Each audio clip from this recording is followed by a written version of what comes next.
Kinachoendelea: vita ya Urusi dhidi ya Ukraine. Zelensky kukutana na Trump Ijumaa kuzungumzia silaha mpya. Rais Donald Trump amethibitisha kuwa atamkaribisha Volodymyr Zelensky White House Ijumaa hii kujadili msaada wa kijeshi na makombora Tomahawk, huku Urusi ikionya kuwa hatua hiyo ni uchokozi mkubwa dhidi yake. Rais wa Marekani Donald Trump amethibitisha hilo akizungumza kiwanjani kurejea kutoka Mashariki ya Kati. Trump alisema, "Nadhani ndio tutakuwa naye hapa Ijumaa," akithibitisha ziara hiyo itakayolenga kujadili mustakabali wa msaada wa kijeshi wa Marekani kwa Ukraine. Mazungumzo hayo yanatarajiwa kujikita katika ombi la Kiev la kupatiwa makombora Tomahawk yenye uwezo wa kufikia eneo la Moscow, hatua ambayo Urusi imetaja kuwa ni uchokozi mkubwa. Zelensky alisema tayari amempa Trump maelezo kuhusu idadi ya makombora wanayohitaji, akisisitiza kuwa mazungumzo kina yatafanyika ana kwa ana. Amesema anatarajia kujadili pia hatua za kuimarisha ulinzi wa anga wa Ukraine, hasa baada ya mashambulizi mapya ya Urusi kwenye jiji la Kharkiv yaliyoharibu kituo cha afya na kukatiza umeme katika wilaya 3. Ziara hii inatarajiwa kuwa kipimo muhimu cha uhusiano kati ya Kiev na Washington chini ya uongozi wa Trump, hasa katika kipindi hiki ambacho Marekani inachunguza kwa kina usawa wa msaada wake wa kijeshi kwa Ukraine na athari zake kwa usalama wa Ulaya. Vilevile maafisa wa ngazi za juu wa Ukraine na Marekani watajadili kuhusu ulinzi wakati Urusi imeongeza mashambulizi dhidi ya miundombinu ya nishati ya Ukraine.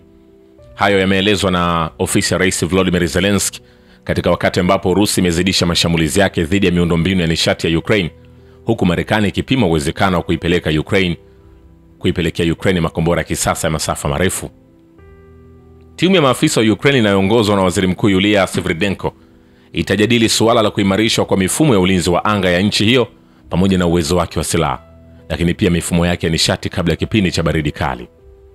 Wakati huo Urusi imesema hivi leo kwamba hakuna mpango wowote ulioandaliwa wa kufanyika mazungumzo kwa njia ya simu kati ya Rais Vladimir Putin na Donald Trump baada ya kiongozi huyo wa Marekani kuonya kwamba ataipelekea Ukraine makombora ya Tomahawk. Nikwambie hivi, hatujamaliza. Sasa kabla sijakupeleka kwenye uwanja wa kivita, tuendelee na taarifa nyingine.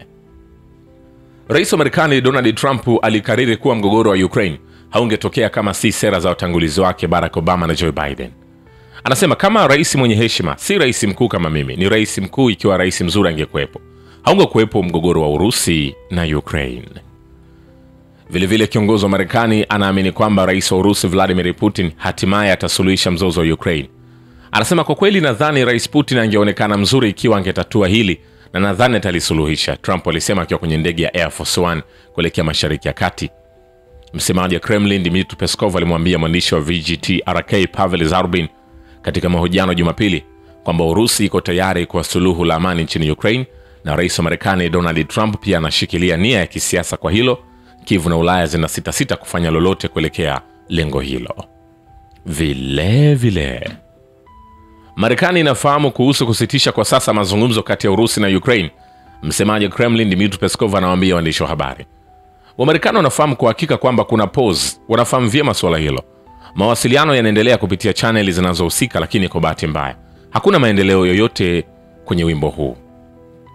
Vile Rais wa Marekani Donald Trump hapo awali aliamini kuwa kumaliza mzozo wa Ukraine itakuwa rahisi kuliko kufikia makubaliano ya suluhu katika ukanda wa Gaza. Anasema, nilidhani ingetatuliwa kwa urahisi, nilidhani ingekuwa rahisi zaidi kuliko kufanya kile ambacho tumefanikiwa tu kufanya na Israeli, aliambia Seneti, bunge la Israeli. Rais wa Marekani alimuita mjumbe wake maalum Steve Witkoff mpatanishi mkuu na kusema kwamba bila juhudi zake vita vya kidunia vya 3 vingeweza kuzuka. Trump anatumai kuwa mzozo wa Ukraine utamalizika pia hivi karibuni. Lakini pia rais huyo wa Marekani anasema kuwa mjumbe wake Steve alijadili mambo mengi ya kuvutia wakati wa mkutano wa saa 5 na rais wa Urusi Vladimir Putin huko Moscow. Anasema, baada ya saa 5 alitoka nikasema, ulikuwa ukizungumza nini kwa saa 5? Na anasema mambo mengi tu ya kuvutia, Trump alisema wakati wa hotuba yake katika Seneti, bunge la Israeli, ambayo ilitangazwa na Fox News. Rasmi Witkoff anahudumu kama mjumbe maalum wa Marekani kwa Mashariki ya Kati, lakini anaaminiwa hasa na mwenyeji wa ikulu ya White House. Alikuwa mwakilishi wa kwanza wa utawala mpya kuzuru Urusi baada ya Trump kuingia madarakani Januari 2025. Nikwambie hivi, hatujamaliza. Kansela wa Ujerumani Friedrich Merz amesema hali ya Ukraine itajadiliwa kando ya mkutano wa kilele wa amani wa Oktoba 13 huko Sharm el-Sheikh nchini Misri, huku akieleza matumaini kwamba Marekani itasalia kushiriki katika mchakato wa suluhu. Anasema, ningependa kutumia fursa hii alasiri kwa mara nyingine tena kuzungumza na rais wa Marekani kuhusu kile kinachoweza kufanya pamoja ili kumaliza mzozo huu. Jukwaa hili linatuma ishara kwamba hili linawezekana ikiwa jumuiya ya kimataifa itaungana, lakini inapaswa kuwezekana sio tu kwenye jukwaa hili, lakini pia katika maeneo mengine ya dunia. Meza aliwaambia waandishi wa habari kabla ya kuanza kwa mkutano huo, wakati wa utangazaji wa vyombo vya habari vilivyorushwa na television ya Fonex. Vile vikosi vya Urusi vimeondoa wastani wa wanajeshi 4,000 wa Ukraine katika mapigano kwenye Jamhuri ya watu Lugansk, na hii ni wastani wa kila wiki, mtaalamu wa kijeshi Andrei Marochko anasema. Hapo kwenye uwanja wa kivita, jeshi la Urusi linasonga mbele katika eneo la Krasny Liman na kufanya vita vya mijini huko Seversk katika mkoa wa Donetsk. Mkuu wa DPR Jamhuri ya watu Donetsk, Denis Pushilin, anasema wakati wa matangazo ya moja kwa moja kwenye kituo cha television cha Russia 24 Jumatatu. Anasema wanajeshi wa Urusi pia wanaboresha nafasi zao karibu na Konstantinovka kwenye mkoa wa Donetsk. Mkuu wa DPR alisema. Vile wanajeshi wa Urusi wamekomboa maeneo mawili kwenye mkoa wa Kharkov na Jamhuri ya watu Donetsk katika siku iliyopita kwenye operation maalum ya kijeshi nchini Ukraine, Wizara ya Ulinzi ya Urusi imeripoti Jumatatu. Wanasema vitengo vya mapigano ya magharibi vilikomboa makazi ya Borovskaya, Andreyevka katika mkoa wa Kharkov kupitia operation hai. Vitengo vya kituo cha vita vilikomboa makazi ya Moskovskoye katika Jamhuri ya watu Donetsk katika shughuli zaidi. Jeshi la Ukraine pia lilipoteza takriban wanajeshi 1,500 katika vita na vikosi vya Urusi kwenye maeneo yote ya mstari wa mbele katika muda wa saa 24 zilizopita, kulingana na data ya hivi punde kuhusu operation maalum ya kijeshi nchini Ukraine iliyotolewa na Wizara ya Ulinzi ya Urusi.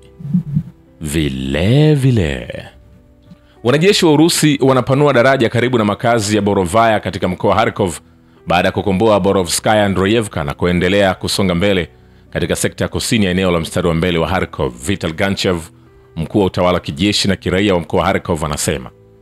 Wizara ya Ulinzi ya Urusi iliripoti mnamo Oktoba 13 kwamba kikundi chake cha vita magharibi kilikomboa makazi ya Borovskaya Andreyevka katika mkoa wa Kharkov kupitia operesheni za nguvu.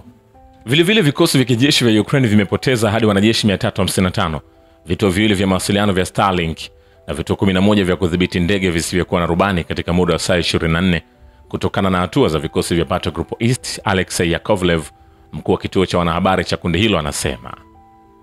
Kwenye uwanja wa kivita mengine ambayo yanaendelea kushika hatamu ni kwamba wanajeshi wa Urusi wamekomboa maeneo mawili kwenye mkoa wa Kharkov na Jamhuri ya watu Donetsk katika siku iliyopita kwenye operation maalum ya kijeshi nchini Ukraine, Wizara ya Ulinzi ya Urusi imeripoti Jumatatu. Pia jeshi la Ukraine limepoteza takriban wanajeshi 1,500 katika vita na vikosi vya Urusi kwenye maeneo yote ya mstari wa mbele katika muda wa saa 24 zilizopita, kulingana na data ya hivi punde kuhusu operation maalum ya kijeshi nchini Ukraine iliyotolewa na Wizara ya Ulinzi ya Urusi.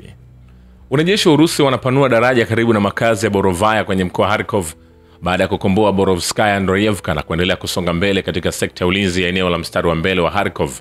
Vital Ganchev, mkuu wa utawala kijeshi na kiraia wa mkoa wa Kharkov, anasema. Wizara ya Ulinzi ya Urusi iliripoti mnamo Oktoba 13 kwamba kikundi chake cha vita magharibi kilikomboa makazi ya Borovskaya Andreyevka katika mkoa wa Kharkov kupitia operation ya nguvu. Hapo kwenye uwanja wa kivita ni kwamba kwenye saa 24 zilizopita wanajeshi kutoka Battle Group West wameharibu drone 41, vituo 41 vya udhibiti wa ndege zisizokuwa na rubani vya wanajeshi wa Ukraine, makombora 9 na mifumo 7 ya robot. Ivan Bigma, mkuu wa kituo cha vyombo vya habari cha kundi hilo, anasema. Shukran kwa Babu Kivita na Historia ya Dunia. Mimi ni Richard Shio, The Rich Voice. Ni follow Instagram na TikTok kama Rich Voice Official. Asante.